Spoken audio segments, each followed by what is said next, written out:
And so now just a word about our Torah portion this week. This week the Torah delivers to us what might be the most famous Bible story of all. A story which is familiar to all of us, no matter how literate or illiterate in biblical literature we may be. The story most likely to appear on children's nursery walls or Sunday school puppet shows or children's books. The story about Noah and the ark. And it's no wonder that the story has survived with such popularity over the centuries. It's a great dramatic story showing the triumph of good over evil, the hopeful sign of the rainbow in the sky, signifying God's covenant with humanity, and of course all of those great theatrical special effects to make the story hit home. But despite its popularity and what seems to be its lighthearted message, there is a certain darkness at the core of this story. We'll get back to that a little bit later, but first, a word about Noah. Our tradition suggests that Noah was the first great pioneer of the world's moral tradition. He was the first in a long line of spiritual masters, a line that connects him to Abraham and Moses, to the sages and prophets that succeeded them, and on into the leadership of today's moral life as well. Noah, after all, responded to God's call immediately. As soon as God realized that humanity had become irredeemable, Noah set himself to building the enormous ark to serve as a floating sanctuary for all of the world's animals and to make possible the repopulation of the earth. Noah is also held up as a paragon of religious faith, an exemplar of great belief, because we note that he began his work on the ark long before the flood ever started. Before the first raindrops fell, before the first cloud darkened the sky, Noah had already begun obeying God's commandments and fulfilling what God expected of him. Because his faith was so strong, because Noah wasn't dissuaded or discouraged by those around him, by the doubters and the skeptics and the morally debased, we're taught that he teaches us a vital lesson about the importance of belief and obedience and stewardship.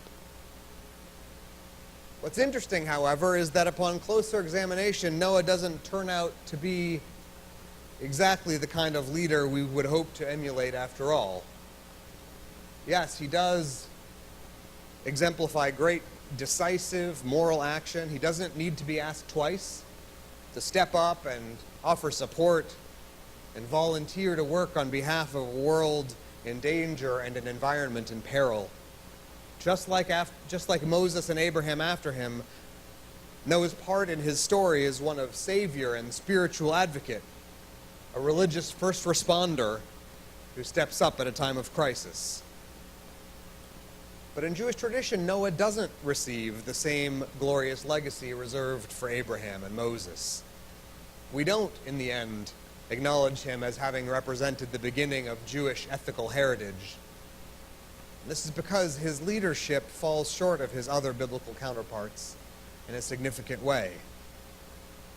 Throughout the whole saga of the flood, through every moment of destruction and devastation, through everything Noah sees and experiences in the world around him, even as he works diligently and tirelessly in the background, over 3 action-packed chapters of the Bible, Noah never says a word. Not one single word. Now, this is in strong and surprising distinction to all of the other pillars of the Jewish moral covenant. Abraham and Moses and Esther and Sarah, all of them, when faced with injustice or with an existential threat to God's people, find themselves unable to stand quietly aloof. Every other representative of the moral covenant overflows with loud, articulate, passionate, vocal advocacy, along with the concrete physical actions they undertake on behalf of their people. In all of those other cases, the Bible is unfailingly clear. Jewish conscience demands that we stand up and speak up. When God threatens to destroy Sodom and Gomorrah, Abraham stands up to defend the cities, and he speaks up to negotiate a settlement. When God prepares to wipe out the Israelite camp after the sin of the golden calf, Moses stands up to protect his flock and speaks up in defense of their character. When her people are in danger, Queen Esther stands up and speaks up. When corruption corrodes the institutions of Jewish life, Isaiah the prophet stands up and speaks up. In all of these cases, an effective Jewish defense of those who are threatened includes both vocal advocacy and concrete action. But in Noah's case, he finds himself capable of only one of those things, and he does his work in silence. And, to make matters worse, I wasn't telling you the whole truth earlier when I said that Noah never says anything. It's actually worse than that, because he does speak up near the end of the story, after the flood has receded. At the end of chapter 9, Noah finally opens his mouth for the first time to put a curse on his own children.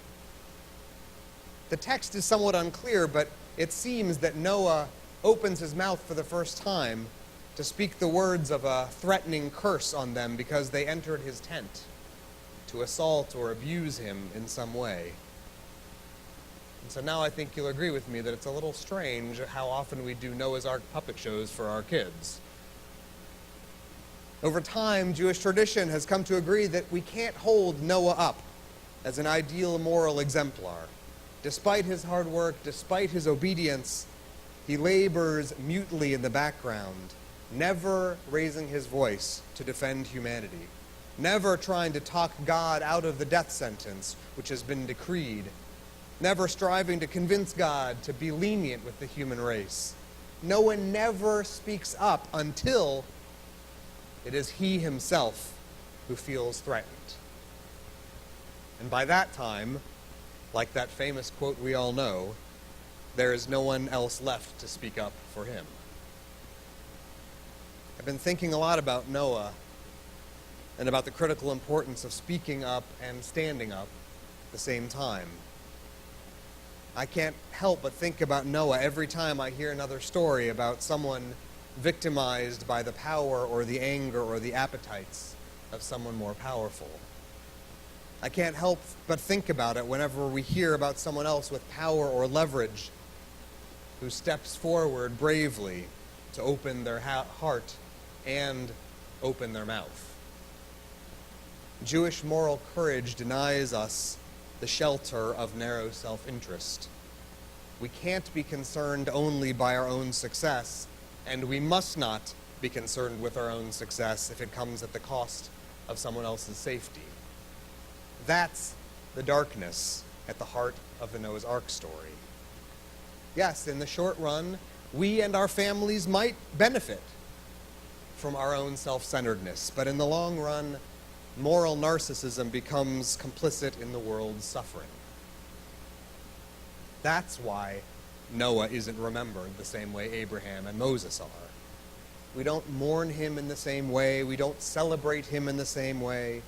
We don't mention him in our prayers or eulogize him in our holidays because Noah's actions and Noah's particular kind of advocacy aren't what we want to imitate.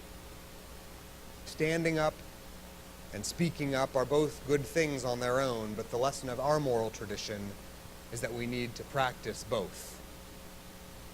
Noah is credited appropriately for having repopulated the world after the flood, and he's rightly praised for his alacrity in obeying God's commands. But we Jews are assessed most critically by our ability to speak and to do, to step forward with our words and our actions to defend others. After every story we hear about predation and abuse in casting offices and boardrooms, I wonder, how might things have been different if someone had spoken up? And what can yet happen if we use our words and our power judiciously and ethically to curb the influence of those who perpetuate or enable suffering. The Noah's Ark story does have a happy ending, and it's today's happy ending too. The ending tells us that pain and loss can be erased by covenant and promise. And in the end, the most enduring symbol of the story isn't Noah's silence, but the fresh reassurance of the olive branch. That symbol, green and hopeful, borne aloft by a dove, can be our symbol too. It can be our reminder that our work as part of God's covenant's people insists that we bring hope and peace to the world, that we uphold our covenantal obligation to earth, to God, and to others who need us to step up and to speak up when they themselves cannot. Shabbat Shalom.